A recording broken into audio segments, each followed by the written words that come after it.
this siege of Jerusalem back 2,700 years ago, that if it had worked out the way everybody expected it to work out, today there would be no Judaism, no Christianity, and no Islam. To me, history comes alive when you see it through somebody's eyes. Screw all the battle going around them, it's time to get it on. And so the soldiers are freaking out because they're like, these damn horses are gonna give us away. They can't pull them apart, so they just shove their mouth with grass, trying to at least make them be quiet while they're having sex. Where are the low value men? Like, what are all the low value men up to during these trying times? Because the high value men, I know they're around. They won't shut the fuck up. Low value men, I have not heard a word out of. I'm starting to think I'm on their side. I think I want one of those. I want a low value man. They don't make podcasts.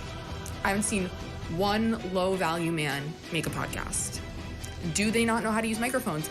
Maybe that's a good thing. That's hot. All right, I've never seen a man use a microphone for good. Until now, everybody buckle up. It's low value mail time with your host, Danny Polishchuk. Oh boy, everybody. Welcome back to an all new episode of Low Value Mail. It's Tuesday night. It's 9 p.m. on the East Coast. Who knows what time it is where you live? But welcome back to episode 73 of Low Value Mail. And this week we are joined by a guest. I'm always excited about our guests. I've been getting great guests for the show, but this one I'm very excited about. Daniele Bolelli from the History on Fire podcast is going to be joining me very, very shortly. Daniele is an Italian writer, university professor, martial artist, and podcaster based in Southern California. He's the author of several books on philosophy, martial arts, including On the Warrior's Path, and he hosts the hit podcast, The Drunken Taoist, and, of course, History on Fire, and he's going to be joining us very shortly. He is currently working out. He is, I just spoke before, and he's getting some reps in because he goes hard. And before I bring him on, just a couple things, and then we will get going here. So before anything, please like, subscribe, leave a rating and review if you're listening to this on your podcast app. Honestly, it really does help. If you just go on Spotify, Apple, Google, whatever the heck, and just leave a review. 5 stars, of course, unless you're a piece of shit. It really does help. Also, if you'd like to support the show, help me make this show longer, eventually 4 hours. Help me get a producer so that I can maybe screen calls one day and, not do every single thing myself. You can support the show on Patreon or twitter.com/DannyJokes or x.com/DannyJokes. It goes to the same thing. Subscribe. My premium Twitter thing that I've been doing, I've actually been posting some like behind the scenes stuff of sketches that I've been doing, which is I only post them there. And I just like Twitter. I'm literally on Twitter several hours a day. So if you have to choose between the one, Twitter is way more fun. So consider that. Next week, we got Joey B. Tunes. If you know him, I'm very excited about that. And August 22nd, Jeremy Kaufman. And then August 29th, we got the boys from War Mode rounding out the guests for the month. No Bathhouse tomorrow, as I'll be back in Canada, but I'll be back next week. And finally, if you live anywhere near my hometown of Burlington, Ontario, Canada, North America, I don't know if you put something after it, but I will be telling jokes, headlining this Friday and Saturday night at Yuck Yucks. Go to their website, yuckyucks.com. I think for tickets, yuckyucks.ca. I think it's yuckyucks.com. For tickets, if you want to come hang out, say what's up. And that's about it. That's all I wanted to tell you. Let's get to the show. One moment, please, everybody, while I cue this all up. See, if I had a producer, I wouldn't have to do any of this stuff myself, but such is life. I don't mind it, but I just really really just introduce the potential for me fucking this up. Hold on. Look at that. We got two of me. Hold on. And one moment, please. All right. Here we go. Can you hear me, Danielle? I can hear you just fine. How are you doing? Excellent. I'm doing very well. Welcome to the show. Thank you very much for coming on. I really do appreciate it. I was just telling people you're getting some reps in. You're hardcore, dude. I spend so much of the day sitting down, writing, working at the computer that to stay sane, I take, every 20, 30 minutes I work, I get up, I get some reps in, lift some weights, do something so that I don't melt into the couch. And it helps the balance, Even when you're working a bunch, you don't have to take 2 hours off to work out. You just take a few seconds break here and there throughout the day, and it does something. Yeah, that's the Elon Musk system that he's been on. He says he doesn't have time to. You're actually an MMA guy, right? Like you train and all that stuff. Uh-huh. What do you think about? This is totally off topic, but because Elon Musk is he wants to fight Mark Zuckerberg, and I'm like, he's gonna get destroyed, right? Yeah, I think so too. I think that's why I found out suddenly he has like, oh wait, my neck is hurt. I have to have surgery. I'm like, I think he started looking at some videos, realized that his counterpart is actually training for real, and he's having second thoughts. I mean, he's not only is Zuckerberg training for real, he's like pretty jacked. He's younger than him by probably a decade. Yeah. The only thing he has on him is size, I guess. He's probably. Yeah. But at what point does size not become like in mixed martial arts, right? It's like size could be a little bit of a benefit, but I imagine it could also hurt you if you're slower. I think size is important when you are of similar level. If you are roughly trained the same, similar skills, one guy is a lot bigger. Yeah, bigger guy is probably going to win.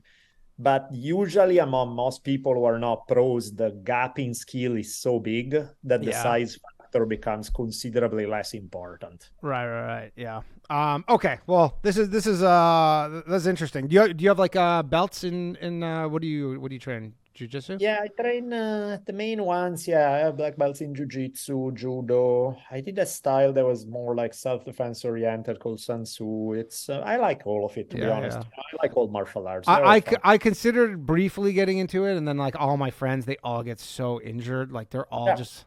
Yeah. Yeah, for sure. Yeah. Just today I was like, fuck, I think I have a broken rib. Yeah.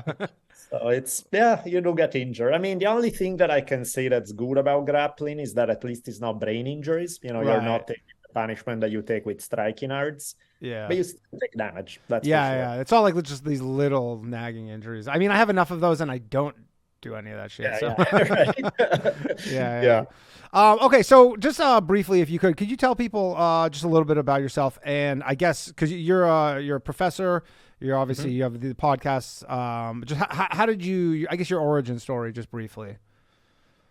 So I moved from Italy when I was 18, started studying for university. I lived here ever since in California. I started writing books. I started teaching college. Eventually, I moved into specifically teaching history.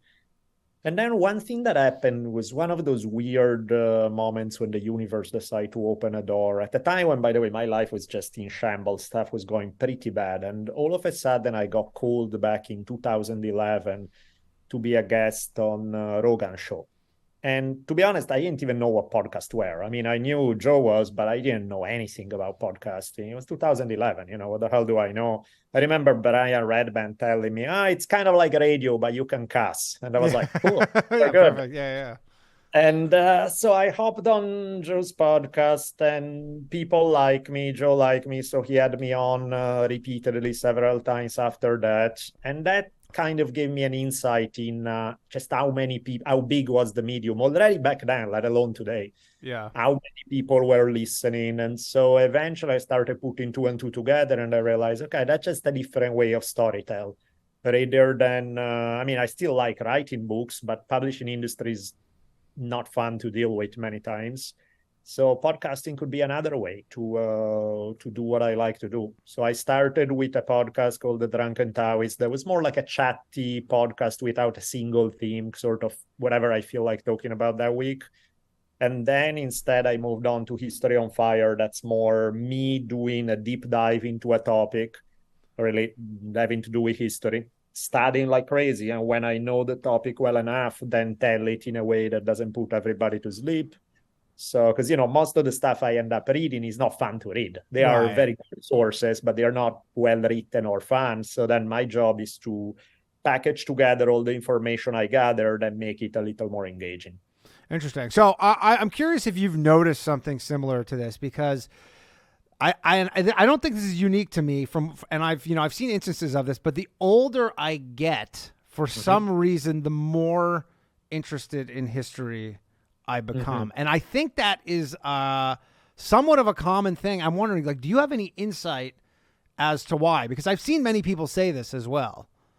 Yeah, I mean, it's hard for me to know for sure, because I always like history. Like, as a kid, to me, it was like a way for me to, it was part of my imagination. I would just let my mind roam and play movies in my head about what it would be like to be in that place at that time, in a culture so different from what I knew.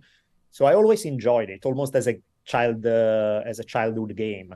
So for me, it has always been a deal. But you're absolutely right. I have seen it as something that happens. People tell me, never gave a crap all my life, and now I find myself interested in these topics. But I don't know why that is. Probably because I don't have that experience. Because I've always been interested. Right. And so how long? Because essentially you have varying length, and obviously you have 3 parts. Like, how long does it take you generally? A lot. Typically, to prepare an episode, I would say easily 100 hours going to an episode, because the amount of research you have to do, even just to record a 2-hour episode, it's a bunch. It's a bunch of research. So yeah, like when I do a 3-part series, it's because I had to spend maybe 2 months researching, and now I need to, I have so much material that I might as well stretch it out, because otherwise there's no way I can release on a regular basis. Because it would be a very different show if I were doing like, read on Wikipedia, read a couple of articles and talk about it quickly. You can do a good show that way. People do it, but it's a very different flavor. These are deep dives that can only come when you have really read the topic in book after book after book and uncover multiple layers to the story. So it's a bit of a different way of telling it. And do you notice like a lot of contradictory things when you're researching things? Like, yeah, because there's obviously the thing where everybody says history's written by the victors, right? Yeah. Like, do you find that sometimes you'll go and you're like, is there an instance where you're like you find I don't want to say like the loser's side essentially, and you go like, this is obviously like a way different, and then how do you kind of combine the two? I mean, in most cases, really, because most of the time we don't have nearly as many sources as we would like to really confidently make a call about what happened. So a lot of the time, in the face of contradictory information, I go about it a couple of different ways. If I see, a bunch of different sources all tell one story and only one tell a different story, and there's a pretty clear reason why this person would say something different, I'm like, okay, that's bias and probably not accurate. In some cases, when you can tell, I'll tell multiple stories. I'll say, hey, this is what we know happened, bare minimum information. This is what some people argue that happened. This is what other people argue that happened. I wasn't there. How the hell do I know? So you make up your mind, pick the story you want. This is as good as it gets in terms of having an educated guess. Right. But I usually try to be honest and not force an interpretation where I don't feel that the evidence fully support it. Right. And does this stuff ever change? Like, will there be, you're working, or maybe even something that you've released where new information actually comes out that, and where does that come from when it's, a historical item, like something's unearthed, or like, how does that? Yeah, or maybe somebody shows you that a certain source that everybody has been quoted, they go back to the origin and say, that this source actually doesn't show up in the early information. Somebody probably made it up 50 years later and everybody has repeated. And then you go look and you're like, oh, it actually checks out. You're probably right. Like, for example, there's a great, I know you're telling me before we started recording, you've been listening to the Jack Johnson series about the first African-American to become a heavyweight champion in boxing. There's a fantastic Jack Johnson story that I think may be made up. that I eventually found. I think I opened the series with that, where there's With this story in Georgia of, when he's driving in Georgia. yeah. And it's I can see that it's almost too good to be true of a story. And Yeah. I mean, hell, I'll still tell it as a legend in terms of how why people would even believe it about him, because he did carry himself that way. But probably the specific. But just to tell the story real quick, is like the tale goes that Johnson was really like speeding in when he drove his cars. Got busted by a cop. The cop tells him, "Hey, you were speeding. You owe me X amount of money." And Jack Johnson gives him twice as much. I don't know. I'm making up the numbers. It was. He goes, "You owe him 50 because you pay tickets on the spot," and he's like, "You owe me $50," and he gave him 100. Exactly. And he's like, "I don't have change for that." And Johnson's like, "Oh, no, don't worry. I'm going to be driving back this way in a few hours and I'll be doing the same speed. So let me just." He's prepaying. You know? Have you? Oh, so go ahead. No, and I mean, and that testified to Jack Johnson badassery and captures his character, and he's being defiant. Is he literally true? Like, stuff I've seen after recording the podcast makes me think, not entirely sure that's true. Sure. Great story. Yeah, there's a lot of similar lore around, Robert Johnson. Oh yeah, of course. The blues guitar player, the inventor of the blues, who everybody says made like a deal with the devil, and all that stuff. That would actually be a cool. He's got a crazy story, like everybody. Oh yeah. Yeah, at the crossroads. The crossroads, yeah, exactly. Yes. But he has a lot of stuff where you're like, no, I mean, there's one photo of him or something, and like nobody really knows much about him. So you obviously know this is actually something that I was kind of interested in, because I don't know I know a bit about history. I'm not like, what I would consider like you probably like an encyclopedia, but there's a lot of things right now where there's a lot of people trying to address historical grievances from the past, right? And being that it'll be like racism, sexism, or whatever. And I find that sometimes, like, I guess my question is, because you probably know this stuff, do you ever see when people are saying stuff and you're like, that's not actually true? Sure. I mean, yeah, there's a ton of just made up history where people just make up stuff altogether. I mean, I remember I did an episode with Dan Carlin once, and we were saying something that for me and Dan was like as controversial as saying the sun is hot. It was like so backed by evidence, wasn't even a discussion. And a bunch of people got mad because they had clearly been fed some serious propaganda on the topic. It was the whole topic of like fascism and Nazism being considered traditionally right-wing movements. Right. And, you had like the various Dinesh D'Souza of the world arguing, no, this is left-wing. Not that I give a crap, because, there are horrible totalitarian regimes that were left-wing. So it's not to say that left-wing movements are great all the time. They're not. However, let's be real, Nazism and fascism, they themselves consider them conservative right-wing. So it was nothing controversial, but in US at this time, it was a controversial thing to say. And we were both laughing like, how is it even a thing? Like, if we said it 10 years ago, nobody would have batted an eyelash. But... Right. And it's just like in so short of a time, kind of the understanding of that thing. And now that actually brings me to something else, so how do you see, because obviously everything when you research is generally from books, I imagine there's nothing else. Like, do you ever think about what a historian is going to look like in 200 years from now, assuming there's still a planet or any of that stuff?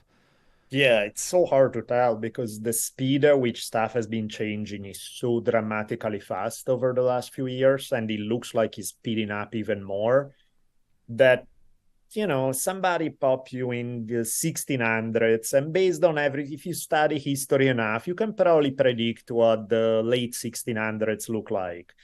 Today, I would have a hard time predicting what's up 10 years from now. It's like it's very, very hard to know what the future entails, both when it comes to history and everything else, really, because stuff is changing under our feet at an insane speed. Yeah, because I guess there's so much video evidence, obviously, even though that can be manipulated very easily as well. And so you have to think historians in 200 years from now, like, maybe when they're covering the COVID pandemic, they're going to be using video, but then there's like so much, like, because I imagine at least the one good thing about covering something from, say, 500 years ago, like I was listening to your thing on Caravaggio, right? It's like there must be a finite amount of stuff for the most part. Yeah. Right. Yeah, absolutely. Yeah. That's like kind of publicly available. And like, do you go, like, do you have to go, is there like some sort of like Vatican library or something similar to that where like you're doing stuff like that, or is it just all like online? And typically all online and books, because the reality is that if you are going to do that kind of research, which is what the real historians do, real historians tend to be awful when it comes to writing and communicating well what they research, but they are fantastic researchers, right? They dig up the info, they provide the rationale for why they believe this info is correct or not. I tend to jump in at that level. I take what a bunch of researchers do, I studied it, and then I get to tell it to an audience that doesn't give a crap about 50 pages of discussion of whether a tiny reference is accurate or not. Right, because you're just doing your storytelling, really. Which is... So that's my side of history, whereas some guys are purely researchers. They are not communicators, they don't storytell, they are purely... Those are the guys who are going to be digging in archives through dusty volumes to try to figure out stuff that nobody has covered and things like that. Yeah. And how far do you plan ahead your topics? Try as much as possible, because the reality is that it takes so long that sometimes if I cut it too close, I may not be in time. So I try to have at least a few months of material always ready. Takes a long time, tell you that much. That's the one problem sometimes, that it gets really, really... But, there's so much material. There are, like, once in a while, I go through my notes of topics I want to cover, and there's enough material to last me 50 years, Right. Like, it's just stories. And how do you pick what is just whatever kind of interests you at the time? Yeah, I'll look at, depending how much time I have, what I feel I'm interested in that moment. If I have a short time and I realize that this is a good story, but there are really only a couple of books about it, great. I'll just read 2 books and get an episode out. In some cases, it's a great story, but there's so much written about it that I'll probably have to read 10 to 15 books on the topic. That clearly I can only do if I already have enough of a advantage ahead on my release schedule, because otherwise I can't afford to do it. Yeah, that's kind of interesting. Have you ever had something where there was just so much content where you're like, what, I'll just... That goes on the back. I did the Joan of Arc series, and I probably read, 10 to 15 books on her, and I realized that there were maybe 150 published about her. Wow. So I was like, there's no way I'm going to read it all. There's just no way. So I just started picking the ones that everybody referred to, the main ones, that kind of thing, and try to go for that, because I was like, there's no way I can catch up. Yeah. And I imagine at some point there's diminishing returns. Like, you might squeeze out that last drop by reading the last 50 books kind of thing, right? True. Once in a while, you run into something that makes you think that you still should read a bunch. Because, like, I give you an example. I've read about Lakota culture and the Little Bighorn for just about forever, right? So I know the story. I've read probably 40 books about it. And one time I started reading this one book that I never read. And there was a story, and then I checked it, and it was actually real, backed by the sources and everything. That was such a funny story that I was like, okay, it doesn't alter my perception of the overall tale, but it's like in the middle of the battle around them, it's time to get it on. And so the soldiers are freaking out because they're like, these damn horses are going to give us away. They can't pull them apart, so they just shove their mouth with grass, trying to at least make them be quiet while they're having sex. Wow. I thought it was the funniest thing in the world. Like, and the people writing about it were, they were there like firsthand? Yeah, some of these guys survived it, and they were eventually able to get out, so they told their story. And I was like, this is I never read it in previous accounts. And I was like, this is one of those details that add that extra layer that make the whole story hilarious. Right. That's very funny. You cover a lot of Native American stuff. And so I'm actually from Canada, right? I live in the U.S. now. But so I don't know if you follow the difference between... I'm sure you know, but so like Canada is very much having this reckoning with the past involving, the treatment of Native Americans. I don't really see the same thing here, other than like, they changed Columbus Day or whatever, Sure. and they like. Do you think that it's kind of just that's not on the priority list, but they'll get to it here, or like what is the difference specifically between Canada, I think, and the U.S. regarding that? I mean, they did a lot of the same stuff. Yeah. They have two different governments, of course, so they both the history is slightly different, and some of the way they deal with it today is slightly different. Things have clearly changed from, let's say, the 1960s forward. Even if you watch movies on the topic, just at the level of popular culture, most movies pre-1960s, with a few exceptions, they were all like bad Indians coming to scalp good white people, and the cavalry arrives and saves the day.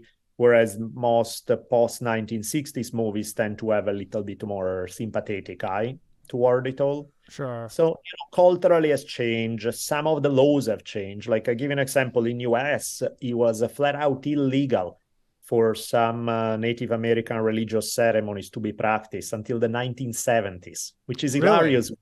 Yeah, when you think about, the whole idea of freedom of religion, it's almost like the government was like, yeah, freedom of religions for the religions we actually like, not for your dumb stuff. When was that law passed? If I remember correctly, it's 1970s. It's either 76 or 78. But when was the law passed originally? Like, or it was just on the books forever kind of thing? Yeah, I mean, it wasn't just a single federal law. It was like there were a bunch of local laws that essentially prohibited native religious practices from the 1880s forward. And, the degree to which they were enforced and what kind of thing they enforced varied over time. But yeah, there were a bunch of things that were just flat out illegal. I mean, they even made illegal some of their traditional dances that were not even religious or things like that. It was just a full program of you guys are going to assimilate whether you like it or not. And if you don't like it, bad. That was, I think, pretty similar with what happened in Canada. Like, did they have residential schools in the United States? Yeah. What are called here they would call them the boarding schools, but boarding it's the same. Schools? Yeah. And it was like the run by like, I think it was the Catholic Church, or often, not always, but often. And the way it was done, it was you didn't have a choice. It's like if you don't want to send your kids to the boarding schools, the cops show up, arrest you, and then they still send your kids to the boarding schools. So it wasn't something that you really had a choice about. And the treatment in the boarding schools tended to be fairly awful. Granted, I mean, some people had there are exceptions, some people had good experiences, but generally speaking, you would get beat up a lot for speaking your language. For example, you had to speak only English. There was a whole series of infractions that you would get beat up for. So heavy physical punishment, heavy effort to really reshape the identity, eliminate the language, give you a new name, forget whatever native name you had. Now you get pick an Anglo name, and that's going to be your name. So identity was really changed at every level in the boarding schools, effectively creating a generation gaps, because, a bunch of kids who got beat up every time they speak a word of their tribal language are not going to want to teach their kids. Right. They will feel alienated from the culture of their parents. So really creating a gap between the previous generations and the newer ones. Yeah, that was something similar that happened in Canada. Essentially, they were just trying to get rid of their whole, identity. They were like, that's bad, and ours is the good one. Do you know when they ended in the United States, the boarding schools? Again, it varies, because some boarding schools still exist, but of course are not the same thing as they used to be. They're not forcibly taking. No, exactly. Nobody's getting forced anymore. I mean, there were other things too along with that, like but roughly, sorry, just to answer your question before I go off on a tangent. Yeah, go ahead. Roughly, it seems to be it started being much less enforced following the 1950s forward. People still happened that they would get sent to boarding schools, but there were more and more schools open on reservations where things were done more locally. So it became less common from the 50s forward to hear of the same kind of horror stories. Right. And so you, just it seems like just from viewing the topics, you seem to be focused more on kind of individual stories versus kind of like events Mhm. right? Is there a specific reason for that, or do you think just for the storytelling that you do, it just you like to kind of more of like a micro? Yeah, to me, history comes alive when you see it through somebody's eyes.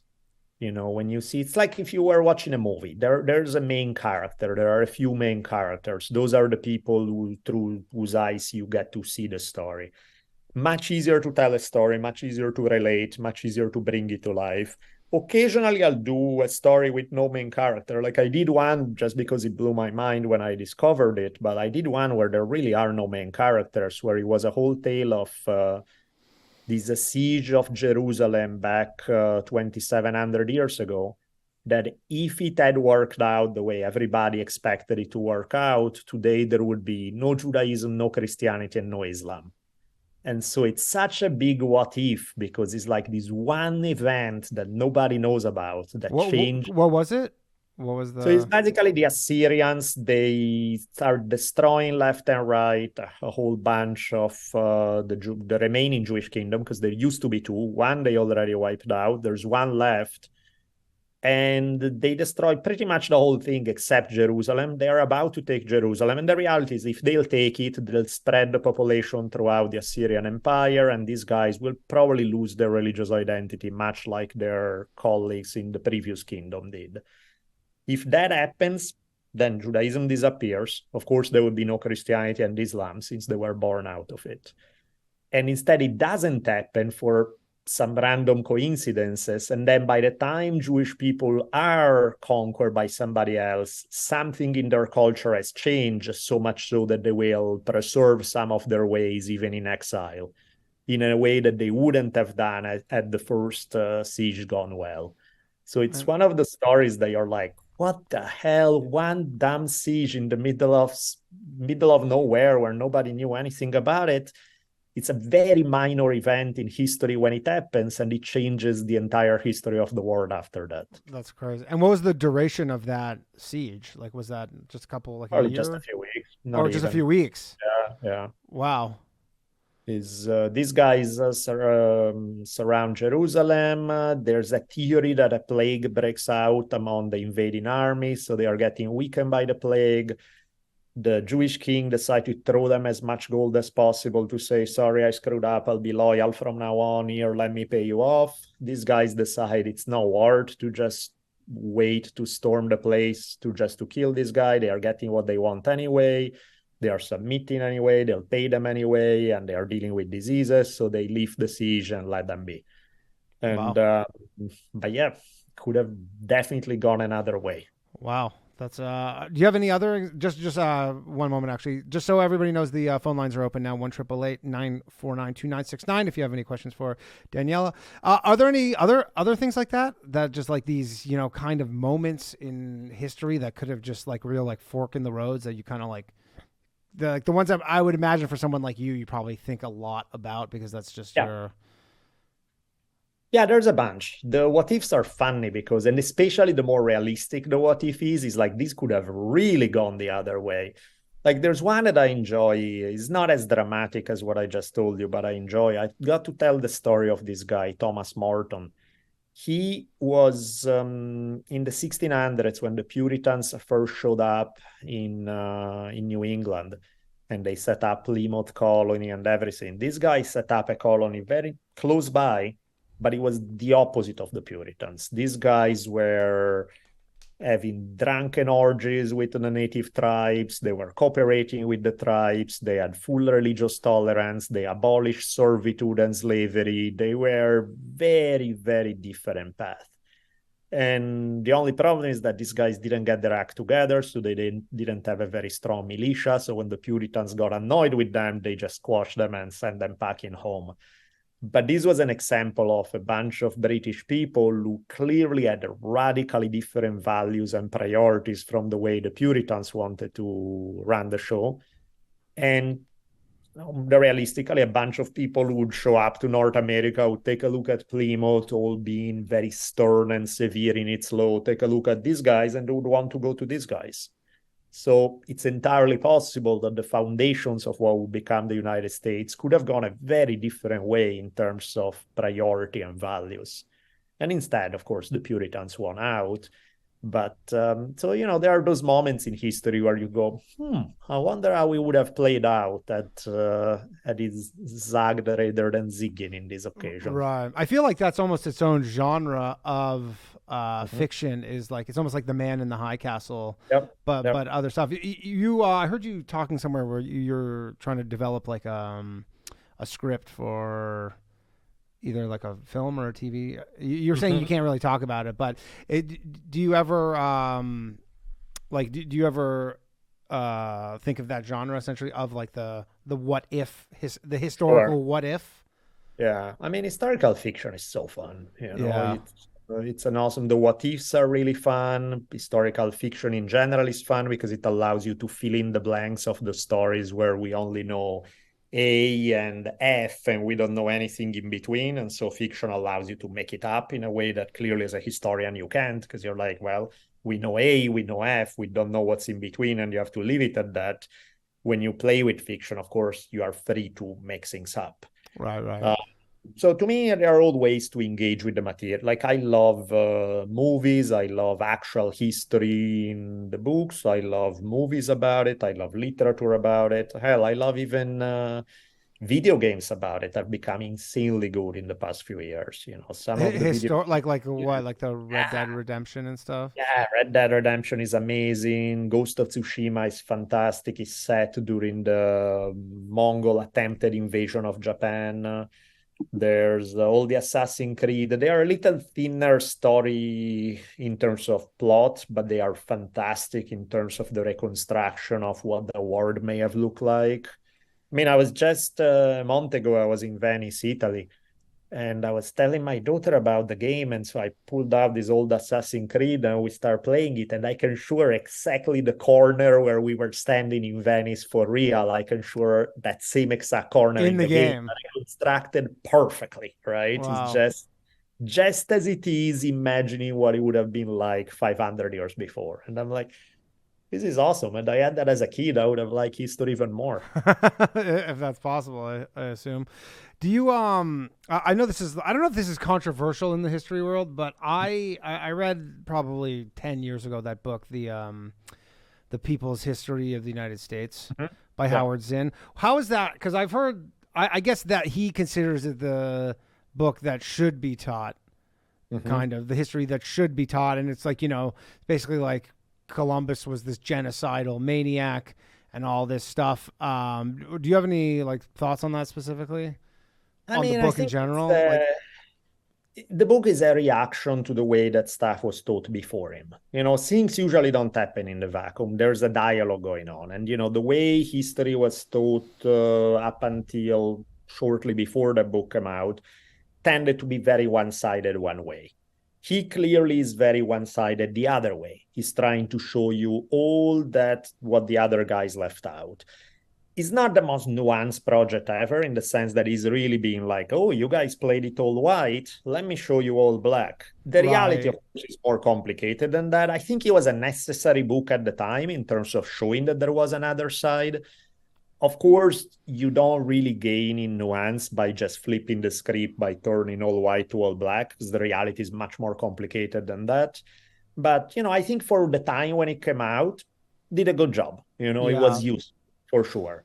Now I probably would think, well, okay, once we agree that, the whole Columbus as a hero that discover, all that stuff, once the mythology is already clear that we don't believe it anymore, now we can be a little more nuanced. You don't have to hammer it so hard on it. And do you have any like historical figures that you think we're going to, soon be seeing differently, similar to how Columbus... I mean, I guess it depends who you talk to, right? Because there's a bunch of, to me, when I look at, for example, recently I was I'm preparing a series about El Salvador in the 1980s. Okay. And so I got to look at the presidencies of both Carter and Reagan and their foreign policy. And I mean, man, it's beyond atrocious. It's so bad that it's hard to put into words how bad it is. In regards to El Salvador or just in general? Yeah. In regards to El Salvador specifically. I have a friend whose family like escaped from there and it's bad now. Like it's very bad now, but then it was like really, really bad. Yeah. And the thing is that, Reagan is like the conservative hero. Carter is on a liberal side, seen as the nicest president ever, who then spent his life building houses for the homeless and stuff like that. And, maybe that stuff is true. Maybe on a personal level, they had a certain charm, or maybe they're even pleasant guys to interact with on a personal level. I have no idea. But when you look at the policies they sponsored, and, I intentionally picked that topic because that way it's not a biased thing where I'm picking on one side or the other. This is one Democratic president, one Republican president.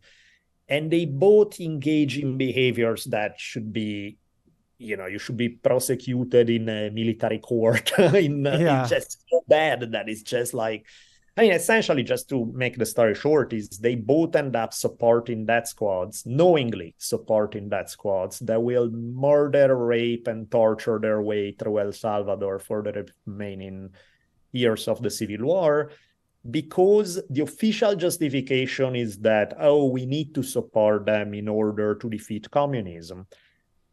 Never mind that the justification is not a great justification, because it's like, okay, I'm going to support this genocidal maniac because I'm afraid of these other genocidal maniacs. It's like, call me crazy, but that doesn't seem like a great alternative. But the funniest part is that they don't really stop communism that way. If anything, they help the growth of communism, because, if you're a Salvadorian peasant who's oppressed like crazy, and all you're asking is just to be treated a little less shitty, to just for your life to get better by 10%. And the response you get is, we'll send the army and just murder your children in front of you next time you speak up. If that's the only alternative that the existing system give you, and, the only other people against it are communists, you're going to join that side, not because you like communism. You don't know crap about Marx or communism, or it's just that that these guys will shoot you in the head for speaking up, and these guys are fighting them. So in a weird kind of way, a lot of the Carter and Reagan policies pushed a bunch of people toward communism by not supporting an alternative that would be slightly more humane in a capitalist approach. Yeah. And was El Salvador strategically important, or was it strictly just the communism thing? They're just like, this was just when communism was still like, the worst thing. And they're just like, any way to snuff that out at essentially. Correct. And don't get me wrong, I get it. You look at what communist regimes have done throughout the 1900s is atrocious, right? So I get that. But what they didn't really help that outcome. If anything, built up some communist resistance in a bunch of countries where it wouldn't have been needed. And in the process of doing that, they supported right-wing dictatorship for fear of left-wing dictatorships. It's like, you're still supporting monsters, it's not. But in any case, that's just a very specific example. Like overall, when you look at the history, like that got me thinking about like US presidents, and I'm like, and presidents of most nations most of the time, and they are gangsters, realistically. You're not looking at people who are out to improve the world in any way, shape, or form. You're looking at the heads of crime families writ large. Yeah. And again, it's not just about US or picking on US, because the same thing happened in most countries around the world. Right, just the heads of all countries, essentially. That game of power is played. Nobody who's a decent person got to play that game. Right. I actually have a question from one of the viewers here. It's from Jim. It says, this is actually related to the communism thing essentially. It says, given the historical reality of communism and the human suffering that it brings on, do you have any idea of the current means to better educate young people on the political system that they ignorantly prefer? And like, I live in Brooklyn, so like there's a lot of people who will openly say they're like, I'm a communist. Which is crazy, like, because my parents are from Russia, and they're just, the number one thing that you always hear people who left communist countries saying is, you're like, nobody ever tries to leave to them, essentially, right? It's only one way, essentially, other than the odd misguided person who thinks they're going to some, a haven or whatever, and then after a year they're like, I've made a huge mistake. Yeah. And go ahead.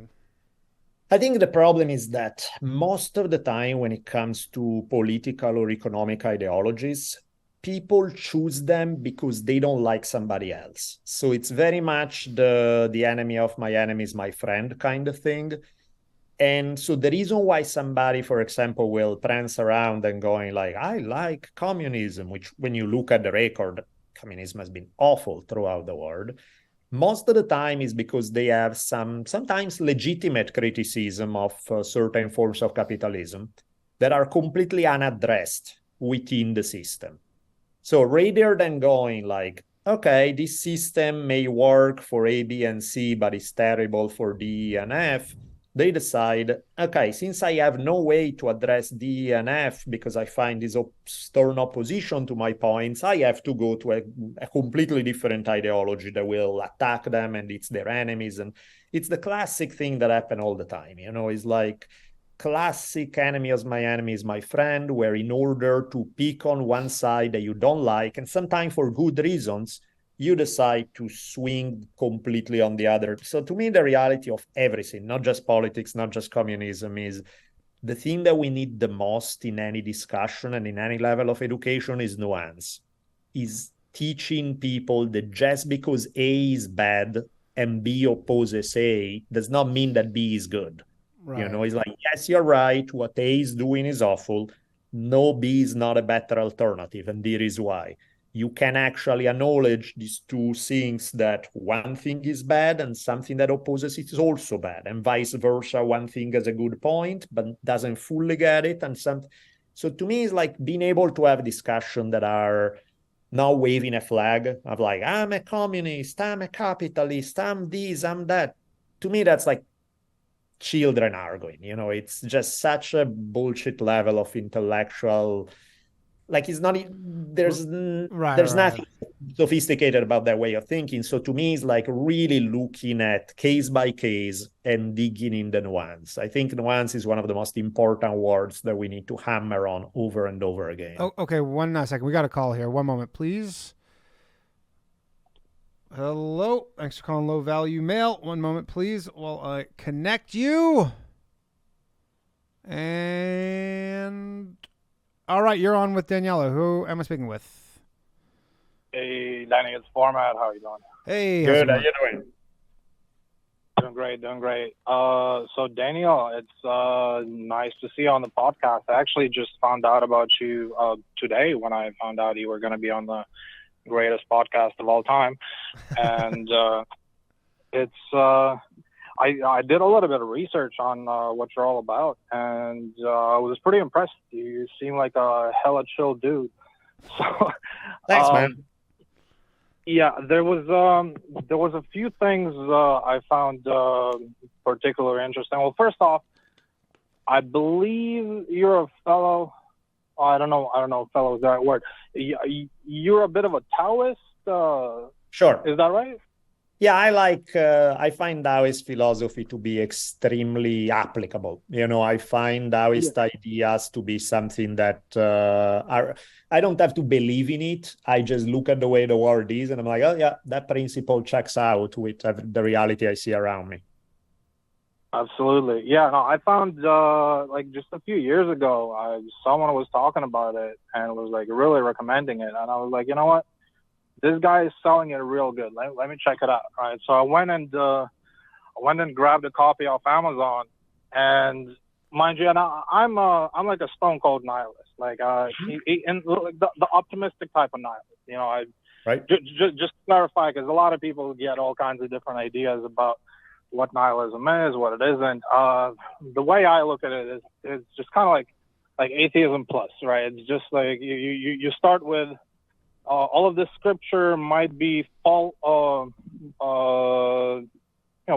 be full of shit. So how do we just be moral without some scripture telling us how to be moral, right? So I look at nihilism that way. It just starts with, okay, we're not going to take our morality from scripture, so let's develop it on our own, and then and from then on, I just. There's an excellent video by, I think, Kyrgyzstan, this channel on YouTube that makes these cool cartoons. What's your question there, Format? Yeah. So I was getting to the Tao Te Ching.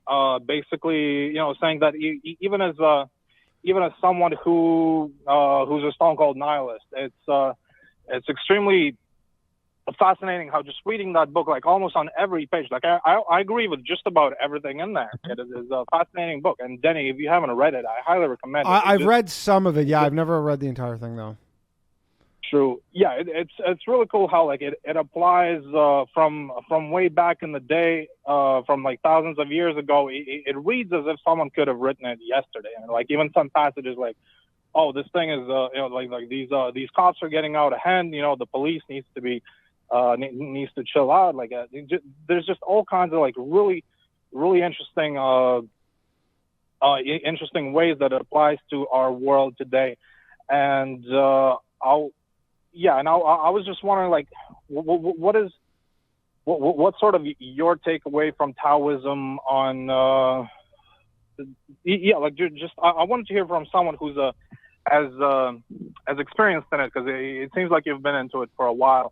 How do you apply it? Do you think do you agree with anything in the book? Sure. Yeah, like what yeah, I see where you're going. Yeah, I think like to me,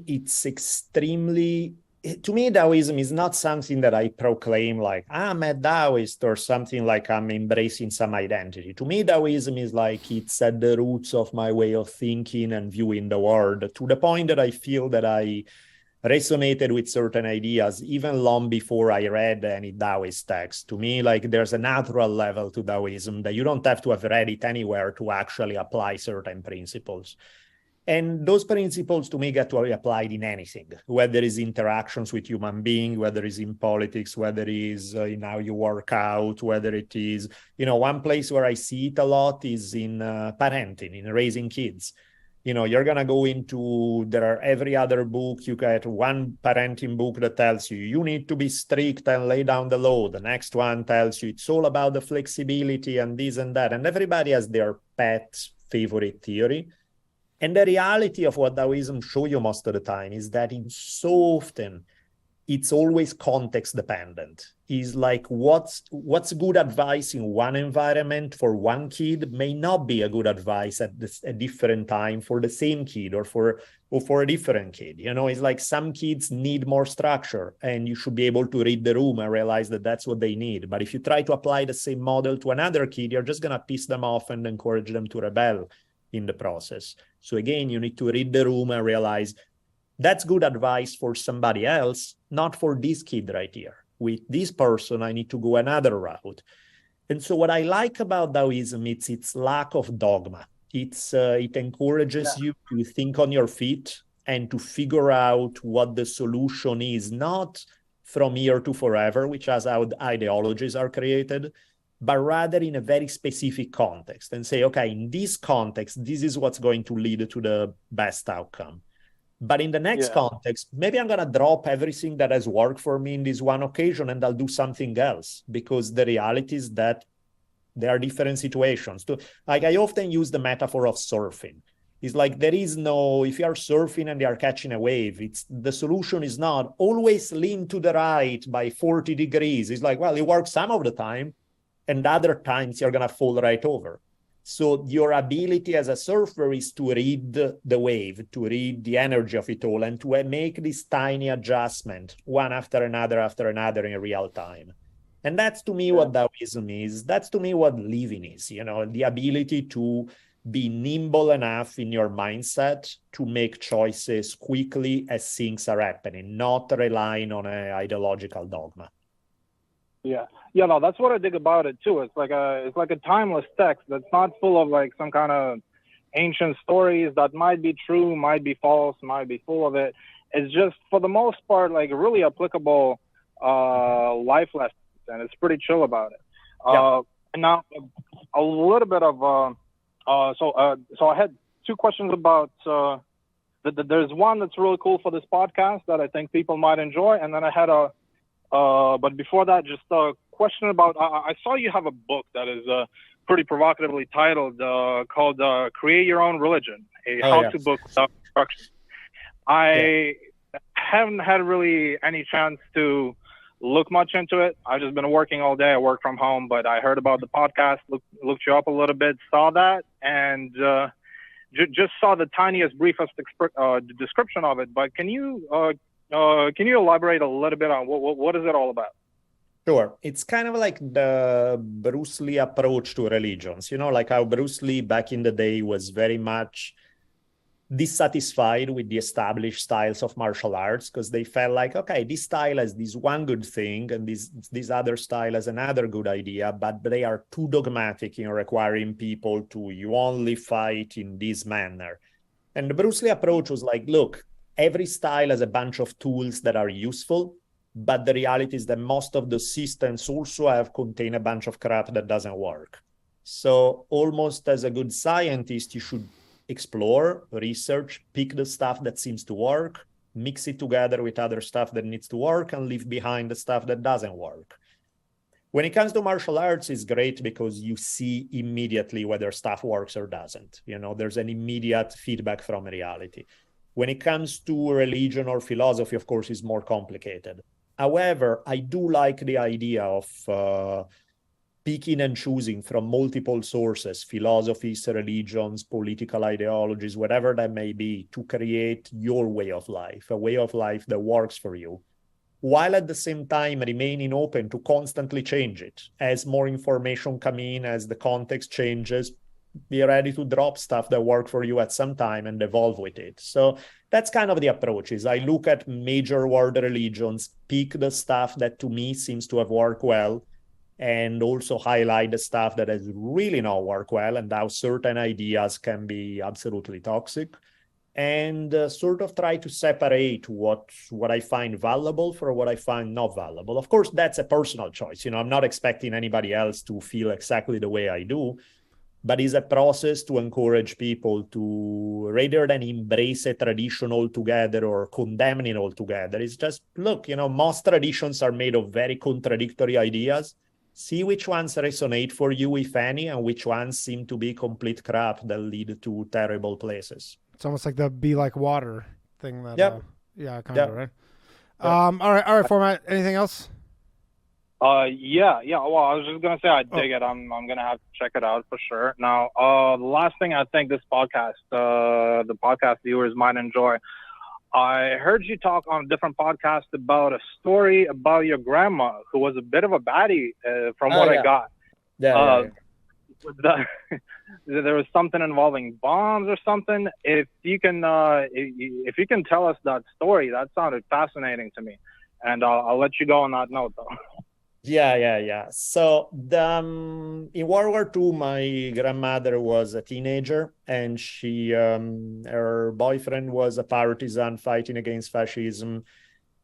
He got murdered. She did not take it well, and then joined the resistance and spent the rest of the war trying to blow up as many fascists as possible with bombs. So yeah, she has a pretty crazy story because a bunch of her friends were captured by Nazis and executed. She went pretty close to getting captured. She would carry weapons. She would smuggle bombs. She would do all sort of stuff actively fighting against fascism and Nazism. And, I remember my grandma, as she always said this, she's a nice lady, but she always had this kind of heavy vibe around her. And then when I started finding out more about her life, I was like, well, no shit, I can see why, she went through some really heavy thing as a young woman. I mean, I remember even like, when I was little, she would take me to play basketball at this one gym in Milan. And later, she never said a word about it. And later, many years later, I found out that it's the same stadium where a bunch of her friends were executed. So I can only imagine what it's like, where she's there bringing her grandson to play some ball. And she's probably looking at the wall in the corner and seeing that's where I would have ended up if they caught me. And that's where my friends were murdered X numbers of years ago. So it's like, pretty heavy stuff, crazy stuff for sure. Crazy. All right, thanks, Format. Yo, awesome. Check you later. Peace. Yeah, I'm actually I'm going to it's my grandmother's 98th birthday on Friday. I'm going to visit her. She's from Russia, and it's the same. Like I always thought about this a lot, that people, especially, older, but from that kind of part of the world, they just have all these crazy experiences. Like she escaped, like she was in Russia and then she, escaped the Nazis or whatever.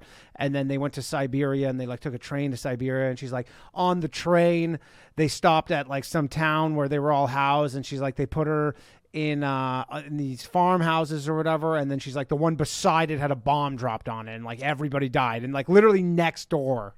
And you're just like, I can't believe I even exist when you hear that stuff. All right, we got another call. One moment, please. Hello, thanks for calling Low Value Mail. One moment, please. Who am I speaking with? And it's Jay. Jay, all right, you are on with Danielle. Go ahead. Hey, how are you guys doing tonight? Very good. Nice. I just have a question, more like something that I hear constantly. People in favor of communism say it's actually never been tried. That's why it's never been successful, because it's never actually been earnestly attempted or actually given a real chance to actually do what they claim to do. Yeah, I never understand when people say that. What's the thing I could say? It's so common. That's like the most common thing I hear people saying, that if they let it happen, it would work. It's kind of the same thing. How do I rebuttal that? Well, it's the same thing as free market capitalism, right? That there is no such thing as fully free market capitalism. And so there's both of these ideologies deal with a utopia of what it would be like in a perfect world. Because the reality is that most capitalism has never been the kind of free market capitalism that people talk about. It's always regulated by government, with government subsidizing one side or another. So the reality is that they are both mythologies. They will never really exist in reality. And one thing, especially when it comes to communism, that really doesn't check out in terms of functioning well, and that's what I think is the biggest Marxist mistake in the analysis of history, is the fact that Marx expected communism to work in some state-level society after capitalism. If anything, the one places where you can see communist ideas, even though they are not communist because they are not state-run, but where you can see them applied is they are in earlier society, in a tribal society where everybody knows each other, where the people of the tribe are your extended family. Of course, you're going to have a system more based on sharing. Of course, private property will be at a bare minimum. Of course, because these are people that you care about, that you love, that you'll do whatever is needed for them. In a system where there are millions of people and you don't know who the hell is your next door neighbor, let alone, the idea where suddenly you work like a dog and you start looking at other people who are not working as hard, and so you don't want to do it, and it's way harder to make something like that work in a large society compared to a small society. In a small society, you could. In a face-to-face community where everybody's committed, everybody's friends, that kind of idea would work, but then it wouldn't really be communism because it's not this government-run entity, it's something else. No, it sounds like family. Exactly. It's more like extended family, like a tribe, at a tribal level. Yeah. I mean, all you got to do, I'm telling you, is you just, even the people who say that, like, they wouldn't believe it, but all you have to do is go have them talk about communism to someone who lived under it. Yeah. And like, you see this just bitterness, this like visceral bitterness in their face when they just like rehash any of the Cubans in Florida. Oh, of course. That's why they all vote for Trump. That's why they all vote for Trump, because all Republican, and most Hispanics don't understand. And it's like, well, because they lived it. Yeah, because they're like, we're not voting for anything that'll ever bring me even like an inch back to that. They're like, I'd rather be the opposite. Wow. Yeah. Yeah, I mean, the Che Guevara is a hero. And I recently started to like do my own research, and it's like, wait, he wasn't that great of a guy. Yeah, he's almost become this like pop culture figure to a degree where people don't even really care. Yeah, he's just on a shirt, and you think, oh, if I wear the shirt, I'm cool, and I'm. Yeah, it's just like it's become its own. Yeah, like it's just become a way of signaling like your identity essentially in a certain fashion, where people are like, they don't really think much past that.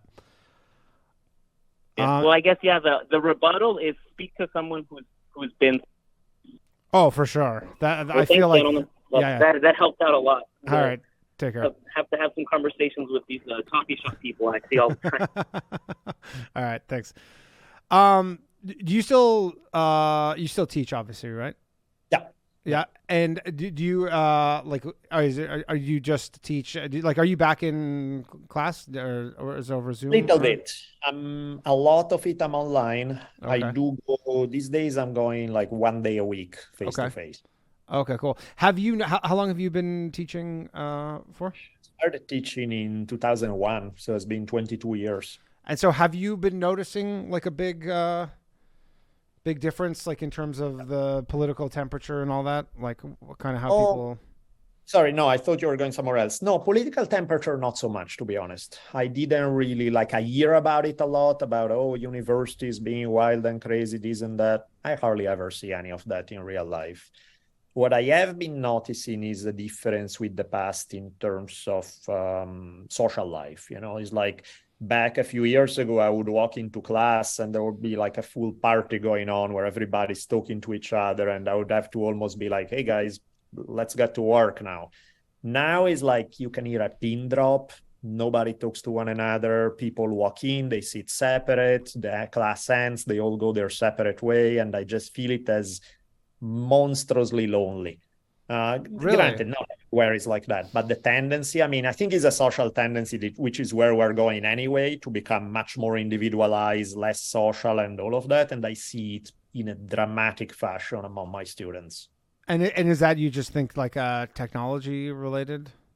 Technology related, as a society, we privilege work above all else. So it's like if you build as a society where the idea is if there's a great job across the country, drop everything and go. Of course, it's a society that's going to invest less in social relationships because social relationships become disposable at that point.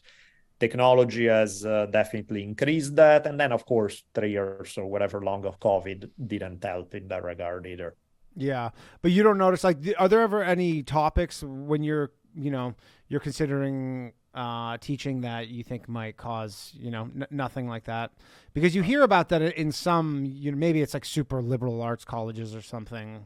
I don't know exactly. That tends to be more true, exactly what you said, like in tiny colleges that are private liberal arts that you hear more of the stories happening. And also, I think some of the way people come across is dogmatic, regardless of which side they support, is they come across as purely trying to make a point from one side. And so somebody from the other side is going to give them backlash and they're going to get into a fight. My approach to a lot of this stuff is really not ideological. In the sense that, I teach like one thing that was super controversial, particularly post 9/11, is in 2005, I started teaching history of religions, which, you're bound to piss off everybody when you talk about. And that seems like a pretty normal kind of course that you would have in a college, surely. Yeah, but the reality is that the odds are high that you're going to put the finger on sensitive spots and people are going to blow up.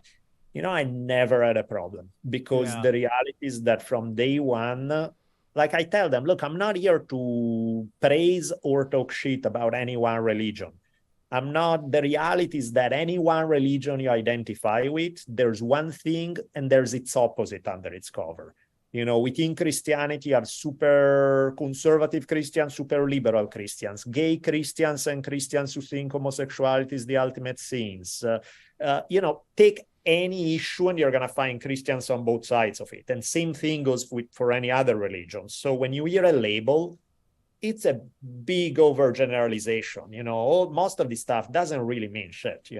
Christian or Muslim or this is like there's so much variation within each of these things. And same thing when it comes to political ideologies. People get stuck on left wing, right wing, this, that, or the other. It's like, what? Let's talk about issues. Because when you're stuck thinking about big ideological systems, you're bound to say stupid shit that's overgeneralizing reality. Let's talk about specific issues and what works and what doesn't on specific issues. I'm more interested in a pragmatic approach than in an ideological one. And do you talk like your, I guess like the demographics of your students is that mostly men? No, I mean, in class, podcast, yeah, they tends to be heavier on the men's side. It's probably 80-20. Okay. But like in the schools, no, it's probably, if anything, there are a few more women. It's probably Interesting. 55-45 women or 60-40 women. Roughly similar, but slightly tilted on the women's side. Gotcha. Okay, we got another call. One moment, please. Hello, thanks for calling Low Value Mail. One moment, please. And you are on. Go ahead. You're on with Daniela. Hello. All right. So my first question is, how far back in history do you go? Like, do you focus mostly on the last 500, 2000? How far back do you go? I tend to range all over the place, both geographically and time-wise. Like I did one of my very early episodes is a story from some like 5,000 years ago about this body that was discovered in Italy, very well preserved in the Alps. And so, of course, that's more an archaeological story than it is a history thing, because there are no documents from back then. There's nothing written down. And, it presents its own challenges, but it's fun in another way. So no, I go from all over the place, from thousands of years ago down to 30 years ago. Okay. My next question, you have mentioned a lot of the same things that I've noticed in history. I mean, you talked about the Indians essentially having their history erased. Chat mentioned the same was done to the Irish. You've talked about how it's very common for decades or centuries after the event that probably were just added by that person, and a bunch of other things that you've mentioned as well. And so the conclusion that I've come to in my interest in history is that anything beyond 500 years ago is incredibly unreliable. Sure. And I don't believe the mainstream narrative hardly at all. Not that it's 100% devoid of fact, but I think it's because of all the reasons you mentioned, that it's impossible to trust it. But then there's also all the contradictions. So yeah, how solidly do you follow, I guess, the mainstream narrative, and how open are you to things like Atlantis or other so-called out there ideas? I mean, to me, everything is case by case. It's like I'll look at each theory and each idea and see what's there to back it up or not. Like I did, in regards to what you're talking about, for example, I think I did 2 or 3, I don't remember, 2 or 3 podcasts with Graham Hancock, who clearly has very different ideas regarding prehistory and so on and so forth compared to the mainstream. What do I think? I don't know, to be honest, because I look at the evidence of what sort of the mainstream side presents. I look at the evidence that Graham presents. Graham definitely raises some interesting questions and things that have not been answered well by the mainstream. On the other hand, he would probably be the first to tell you that some of his things are theories that are tentative. It's like there's hey, the evidence here doesn't fully add up. Here is what seems to suggest. This is what I think. The reality is that we're all there's a ton of guesswork involved, and you're absolutely right that the more you go back into the past, the more guesswork is involved. So I tend to be just stay open, look at what new evidence pop up, see how far we can support theory and how far a theory is very likely that it's going to be changed because something doesn't add up. And so I just try to kind of keep my mind open to, if I find one day I discover enough evidence to convince me of something fully, boom, it's done. But otherwise, I'm like, oh, it seems to be heading this way, but who knows, So I try not to have strong opinions about stuff that I'm not fully sure of. It's probably good advice just in general. It's interesting. We seem to think very similarly, but I think we come to very different conclusions. I mean, I don't know if we can, because I don't even know if I come to a lot of conclusions some of the time. Sometimes, the conclusions I come to is if I'm really convinced of something, I'll come to a conclusion. The rest of the time, I'll be like, it's like I see some elements here. They seem to point one way or another. But am I convinced fully of one conclusion or another? No, not really. I don't see enough evidence for that. Yeah, no, especially the further back you go. Yeah, it's absolutely. One last question. So I apologize if you've answered this, but your beliefs in religion, the further I go back, the more there seems to be a core to all of these religions, that they're stemming from a singular source. It kind of seems that way. And so I don't know. Do you think there's something to that? I mean, if all of these religions seem to kind of point in the same direction, are they pointing to something or pointing to nothing? I mean, singular source I think is an ambiguous enough term that it could mean all sorts of things. So as far as is there something probably greater than us? Well, doesn't take much to be greater than us, So it's like the odds that, I mean, I've seen in my life enough weird stuff to convince me that what we know about the universe is a fraction compared to what there is to know. And so in that sense, I don't draw conclusions per se about stuff that, again, I can't be sure about, but I'm also extremely open to the fact that the universe is way more complicated than anything that I could possibly have an understanding of right now. So it's one of those where I try not to go too hard on a conclusion when it comes to religious stuff, especially religious stuff that applies to behavior in society right here, right now. Well, I can observe it. I can make a judgment call. About cosmic origin things, where, of course, I don't have a direct experience, that's where I tend to be a lot more tentative. Yeah. All right. Yeah. All right. Well, thank you for your time. Yeah. Take care.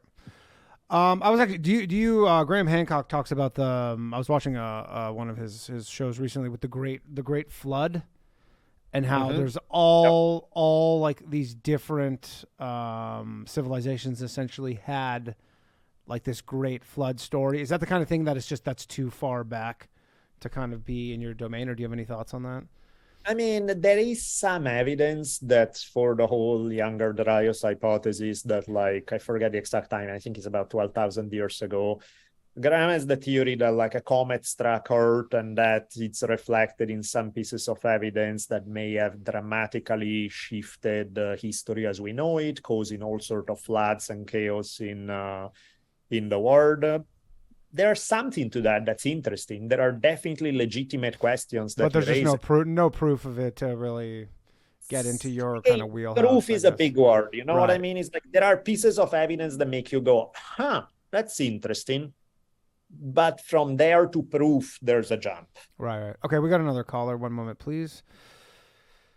Hello. Thanks for calling Low Value Mail.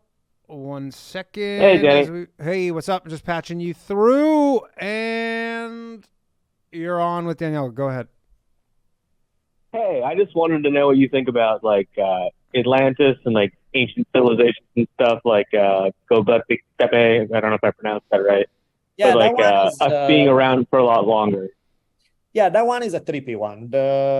Like that's an example where all those theories make you take a break and look, because the whole Göbekli Tepe thing is it rewrites history one way or another. It's like, because we have something from long before the time when we thought was possible for a society to organize labor to build on such a massive scale. So there are a couple of things. Either the stuff that we believed about hunters and gatherers is simply not true, and there are more complex hypotheses there, or maybe the timeline is off. And there were indeed civilizations that span much further back than we think of. So that to me is a perfect example of something that, while it doesn't fully answer some of the questions we have, it does raise a big question mark in terms of the official narrative of the way prehistory has been taught. It throws a wrench into that story. It really makes you think that either some of the stuff we're taught is flat out wrong, or at least the timeline may be off. And can something kind of be, I guess, unearthed that would kind of confirm that? Like, is there, or is that just, it'll be speculative for the most part? I mean, up until a few years ago, before they even started digging up that site, we didn't have any evidence for that stuff in the same solid way. So yeah, Right. it's entirely possible that as we discover more things, we find out more evidence that change the way we write history. All right. All right. Anything else, caller? Yeah, no, just the same thing, like the flood myths being there. Like, I know you were on Joe Rogan, and he had Randall Carlson and Graham Hancock on, and they kind of are very into that stuff. Yep. So No, that's all. It's a great story. It's a very interesting theory for sure. All right. Thanks, caller. Do you ever, this is more from the religious element, and thank you again for your time. I really do appreciate it. But do you have because obviously religion and history converge, right? And is there a figure that's too prominent in, say, like religious texts where you wouldn't cover it necessarily, if that makes sense? Do you know what I mean? Sure. I mean, most of the founders of modern religions, there's no evidence that they ever lived. Right. You know, but those are stories that you really don't want to touch because you just piss off everybody. Right. Like, you don't want to do a thing on like Muhammad never existed, I guess. But you don't really you don't do that though. You'd only do them when they do exist, I guess. So yeah, I tend to go on stories where I feel a little more confident. But yeah, especially when you go far back. And, it depends also on the religion, because in Buddhism, if you say, oh, Buddha never existed, nobody cares, really, because Buddhism is not rooted on the historical reality of that tale. It's like whether Buddha lived or not, who cares? It's more about, do certain principles, do they serve your life or not? So it's not you could make that argument, say, look, the sources come from 150 years later and they look kind of shady, so who knows what really was real, and nobody would bat an eyelash. But if you start arguing, look, we don't really have solid evidence that Jesus existed, you might as well just grab a hammer and... I had that guy on, actually, maybe a month ago. His name's Robert M. Price. I don't know if you've ever heard of him. But you know, people, because he's like, once you start touching those topics, he's like, you never get out alive. Yeah. He used to be a Baptist minister. And then the more he had, he has 2 degrees in history, and the more he looked into it, he was just like, Jesus potentially never existed. And that's kind of, and he's a bit of a heretic. Okay, we got a call here. I think this is from a comedian friend of mine. So let's see. He's been trying to call in. One moment, please. JJ. Yo, how's it going? Hey, what's up? 1 second. I got to patch you through to Daniela. Yeah. All right, JJ, go ahead. You're on. This is a very funny comedian friend of mine, JJ. Daniele, nice to meet you, my man. Good to meet you too. I just want to say I'm actually a big fan. I listen to you and Duncan talk a lot. I'm more interested in the Buddhism approach and the mindfulness.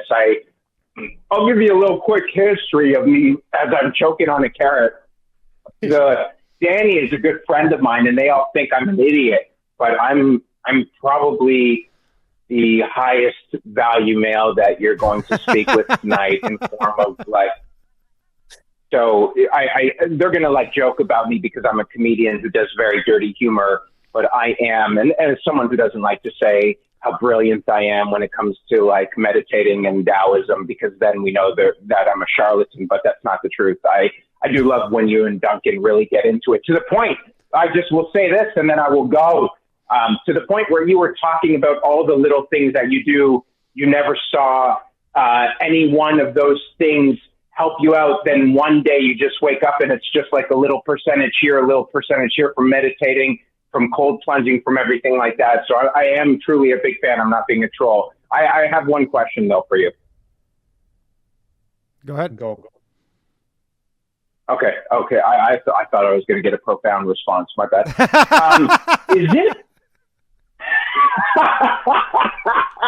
Is it possible that what we're going through today, and I think someone kind of touched on it, has happened before? Like there has been the internet, there has been such an advanced civilization, or is that just crazy talk? Is this possible that existed? I mean, that's It's basically like the solar Yeah. flare idea that there's like Yeah. a solar flare. You lose like 2 generations. You lose all like everything's on hard drives. Nothing's on paper. And just in 2 generations, you lose everything, right? Essentially. Yeah, yeah, that's what I'm saying. Like, Yeah. because I mean, it's just crazy. Like when you do, you know, again, when I listen to guys like you and whomever it is talking about stuff, like I don't want to say their names and like quote you incorrectly, but there's always that idea that in my mind that something like this existed very close to what it was.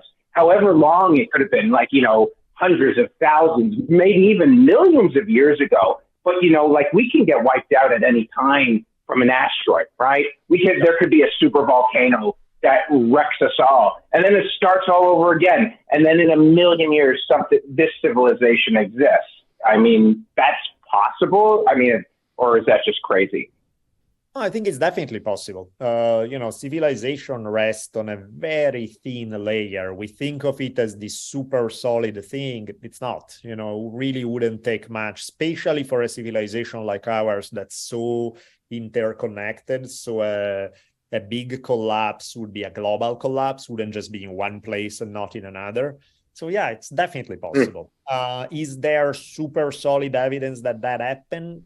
I'm not completely sold. You know, I know some people are. I'm like, yeah, it's possible for sure. And there's some stuff that makes you wonder about the timeline. That's about as far as I go, but I definitely don't rule it out. Yeah. Okay, and then I have one more other question. Oh, sorry, go ahead. No, go ahead, JJ. Okay, and then I'll leave you at this. I don't know if you want to hang up or whatever. So I really do respect guys like you and Duncan so much. I listen to Jack Kornfield, you know, and I'm a huge Alan Watts fan. My question to you, as someone in my 40s, I am extreme, and you don't have the answer, but I'm curious to know what your thought is. I am extremely fearful of the idea of death, that everything just goes to black and that's it. Like that scares the shit out of me. Would love to hear your, you know, can you give me some comfort? Yeah, I relate. I understand. It's like, I mean, I think anybody who's honest with themselves and really give it a thought, it's like a really damn scary concept, right? It's like we get mad if scary. Totally. So I get it completely. I think like a couple of things that have changed my perspective a little bit. I've had some experiences that are weird enough, and you know, I don't have any solid evidence of something that certainly convinced me of one something or another, but I've had enough weird experiences where people close to me have died, and in objective way I've seen stuff that I was like, okay, that's a weird one, I don't know what to do with it, where it did make me feel like there's probably more than what we know. There's what that is, I don't know. But I don't think, if you're, you know, of course I don't have proof, but if you ask me to make a bet, do I think that life as we know it is the beginning and the end of it all? I don't think so. I've seen and felt things where enough times, enough of them, where I'm like, yeah, I get the hints that there's more than material reality. That's awesome. I appreciate this. And I just wanted to say, unfortunately, you're going to have to go back to the lower educated minds after this call. Have a great night. Thanks, JJ. JJ, everybody. Very, very funny comedian, good friend of mine. All right, we're going to wrap this up very shortly. I have a couple of questions that I wanted to. This is from Anthony. He says, of all the historical figures you've researched, what one has surprised you the most? So the one, my all-time favorite, one that I love to death, and it's a different story because so many of the stories that we cover are murderous and bloody and warfare and this and that and the other. And this instead is a happy story for once. I covered the life of this one Zen monk from the 1400s, Ikkyu, who's an absolute hilarious guy. His main passion in life were in no particular order, women, drinking, and Zen. And he was just nice.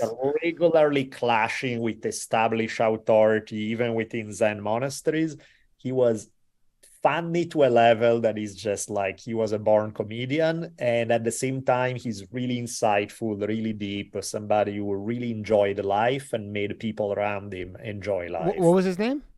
EQ, Ikkyu. Oh, okay. And did a couple of episodes about him, and is by far my favorite historical figure of all times. Really? And where did he reside? So he was in Japan. He was born, I think, in either 1391 or 1394. I can remember right now. And then he lived through a good chunk of the 1400s because he died in his late 80s. Oh, wow. And man, I love that guy so much. He's just such a breath of fresh air, because so much of history can be depressing and heavy, and you just look at his story and it's as good as it gets. Have you ever covered, or at least I'm sure you know of Angkor in Cambodia, like in the civilization? Yeah. Do you have any like insight into that? Because it's very crazy. I've been there before. It was one of the biggest civilizations, I think, like in the world at the time, right? Like, I think they said that it was bigger when it was around. It was bigger than London. Yeah. Like the actual size of it was bigger than London at the time. Absolutely. Yeah. How do civilizations like that, I mean, I guess, how do they come and go? Because I guess there can be some corollary to now. You know, a lot of people, the doomers are calling for the end of the American empire and all that stuff. How does that happen? A lot of it, not always, but a lot of it tend to be environmentally related. Either over-exploiting our resources or the climate changes, and society, particularly because it built so large, it has a harder time adapting to some of the changes taking place. And so in Cambodia in particular, it was brutal because they got a period of both intense drought and flooding, which is like, wait, give me one or the other, right? It's like, they would get this intense drought, and then when it would rain, so they would structure everything to maximize water absorption, and then the sky would open up and it would rain like crazy level where it would flood the whole place. And then they go back, okay, now we have a lot of water, we need to adapt to this, and then they get another drought. And so the back and forth in the climate, while I don't think it was the only explanation, it definitely plays a role. And when you look at the collapse of most civilization, usually there are environmental explanations at play. Yeah, interesting. There's I'm sure you've heard this Mark Twain quote, history never repeats itself, but it does often rhyme. Yeah. Do you see that a lot? Well, I mean, I think human nature is human nature, right? It's like culture shape us. There are different culture at different times and all that type of stuff. But at the same time, the reality is that there are certain things that are universals. There are certain behaviors, certain desires, certain things of what makes us human that are true today, were true 20,000 years ago, and will be true in who knows when.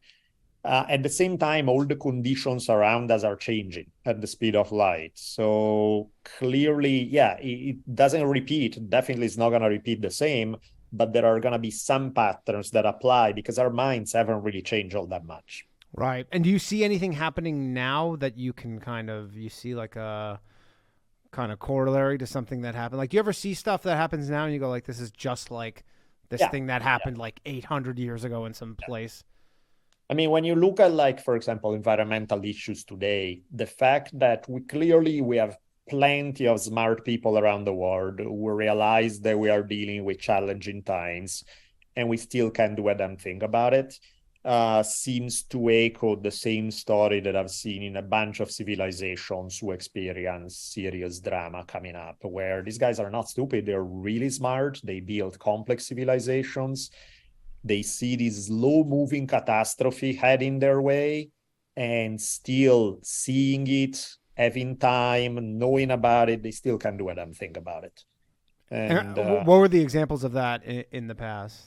So, for example, I mean, there's a million, but like if you look at... this isn't like, there's not like one of these, we just keep doing this over and over again. Yeah, I mean, if you look at like the American Southwest, for example, in the... many of the tribes that lived in the area, they built civilization on a very large scale. They were very successful and show few signs of warfare. So you're like, oh, these guys are doing fantastic. And then you fast forward a couple of 100 years and warfare is everywhere. Their population collapse, starvation and drama. And you're like, what just happened? And a lot of it is that, their population started booming. their level of resources still could support the population. So the population keeps growing. And then as they are coming to a place where the relationship between population and resources is getting a little challenging, the resources collapse because of environmental factors. And now you have way more people than you can support. And guess what? When people go hungry, bad things start happening. Yeah, that's pretty scary. You don't have any prediction on whether that's going to happen. I guess you can't really because of the environmental element. Yeah, it's complicated. And I mean, it's clear that we're going into hard times. What it means could be anything. It could be hard times like, oh, you're going to see a decline in standards of living and some issue that make your life 10% worse, which is like, it's annoying, but whatever. Yeah. Or it could be very dramatic. We don't really know. Are you a proponent of the fourth turning? What's the fourth turning? The fourth turning, it's a book by Neil Howe. He's like a demographer. Basically, he says that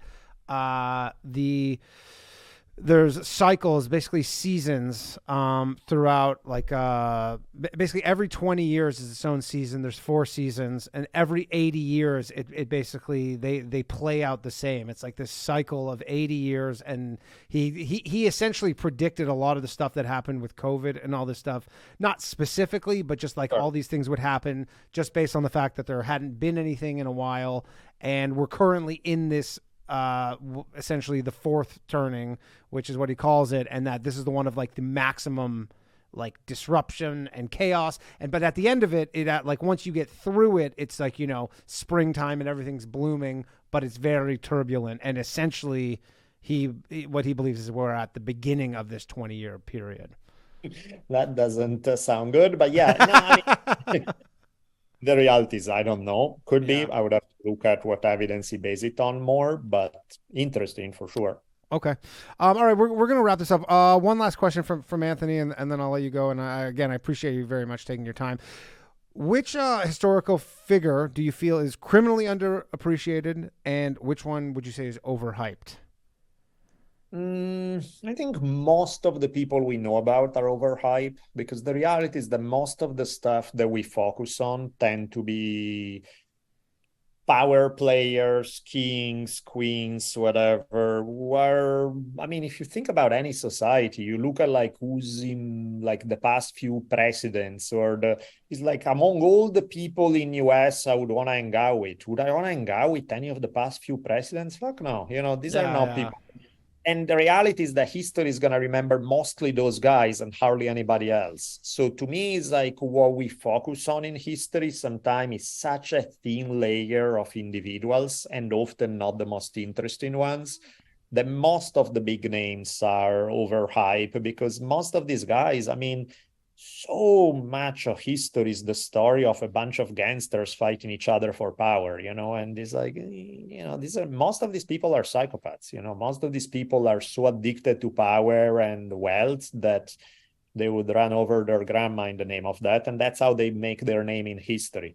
So I think like the majority of the people we focus on in history are people that are highly overhyped. Right. And what about the underappreciated? The underrated, I think, of course, there's probably some of the most unappreciated ones are fantastic individuals who will live throughout history that whose names we'll never know. Right. You'll just never, they were maybe just fantastic, but on a local level. Exactly. Or something even like what I was telling you, like the IQ guy is such a fantastic model for living. His attitude is so brilliant. And incidentally, he even had a big impact on the cultural life of Japan. But how many people know of a guy like that, Right. And I think there are a lot of individuals like that throughout history. Most of them, we'll find them in the footnotes, if we find them at all. Right. And how did his story persist? Like, how did his make it through when I would imagine many people like his at some point kind of just, hit a dead end essentially, and you never... Yeah. I think he had a couple of reasons why he becomes famous. One level, many of the people who hang out with him, who thought he was brilliant and wanted to learn from him, they became some of the most important figures in Japanese cultural life, from people who started tea ceremony to people who revolutionized theater So, he had this entourage of people who had a big impact on stuff that people will remember down the road.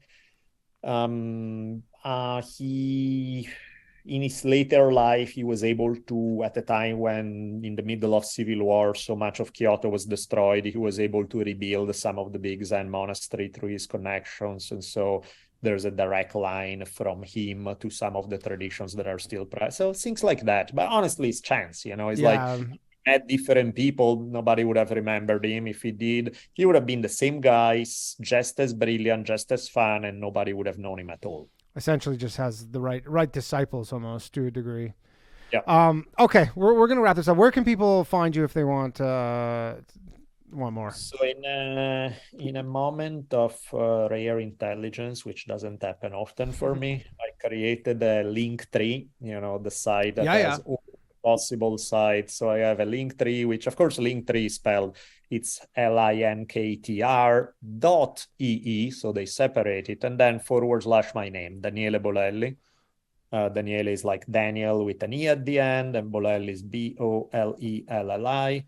That has all my links from a YouTube channel I just started for History on Fire. I'm going to be putting more material there. The podcast. Do you do any video content for History on Fire? Yeah, that's what I just did for the first time a month ago. I created this one. It's a funny video. I created this video about Alexander the Great drinking misadventures, which are pretty funny. And I'll do more, and so I'll try to do that on YouTube. The link to the podcast, link to the various social media, and Patreon, Substack, all that good stuff. All that stuff. Okay, everybody definitely go check out your YouTube, because everybody's watching on YouTube and on Rumble. Shout out to everybody watching on Rumble. All right, thank you very much, everybody. Thank you for watching, calling in, all that stuff, listening. We'll be back next week with Joey B. Tunes. Have a good night. My shit heroic. Empathic abilities, yeah, my face be also stoic.